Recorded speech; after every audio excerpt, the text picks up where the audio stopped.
Waziri wa Nishati Mheshimiwa Deogratus Ndejembi amesema nishati ya umeme sio suala la anasa ila ni hitaji muhimu kwa kila Mtanzania, na amemtaka mkandarasi anayetekeleza mradi wa ukarabati wa miundombinu katika kituo cha uzalishaji umeme cha Hale kukamilisha kazi hiyo kwa wakati ifikapo Julai 30 mwaka huu. Ndejembi ameyasema hayo alipotembelea mradi huo ambao umekuwa kituo cha kwanza cha uzalishaji nishati ya umeme baada ya uhuru, kikitoa kiasi cha megawati 21 kwa wakati huo. Mradi uko nyuma ya muda, ilitakiwa ukamilike miezi 10 iliyopita, lakini tumemtaka mkandarasi leo hii kuhakikisha kwamba anamaliza kazi hii kwa wakati. Mkataba wake unakamilika mwezi wa 7 tarehe 31 mwaka huu, na tumemweleza mkandarasi kwamba hatutokuwa tunafanya extension yoyote ile, kwa sababu alipewa extension ya kwanza mwezi Machi mwaka huu ili aweze kukamilisha, na ndio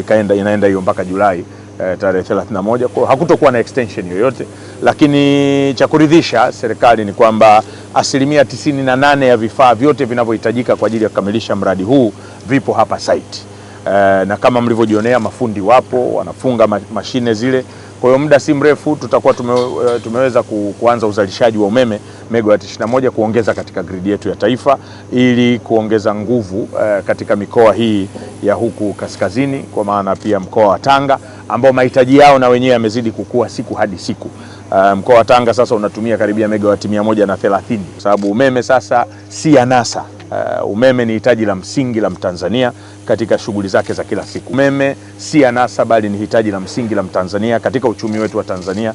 Tunahitaji umeme huo. Akizungumzia zaidi mradi huo, Ndejembi amesema kiasi cha fedha shilingi bilioni 64 inatarajiwa kutumika, ambapo serikali ya Jamhuri ya Muungano wa Tanzania chini ya Rais Daktari Samia Suluhu Hassan imechangia 40%, huku serikali ya Sweden kupitia SIDA ikitoa 60%. Serikali ya Daktari Samia Suluhu Hassan kwa kushirikiana na serikali ya Sweden kupitia SIDA katoa fedha, serikali ya Jamhuri ya Muungano wa Tanzania 40%, serikali ya Sweden kupitia SIDA 60%, ambao jumla kama bilioni 64 kwa ajili ya kuweza kurehabilitate sasa mradi huu, kwa maana ya kuweka mitambo mipya ya uzalishaji, mitambo yote miwili, ili kituo hiki kiweze kurudi kuzalisha megawati 21. Ibrahim Kunoga, Global TV.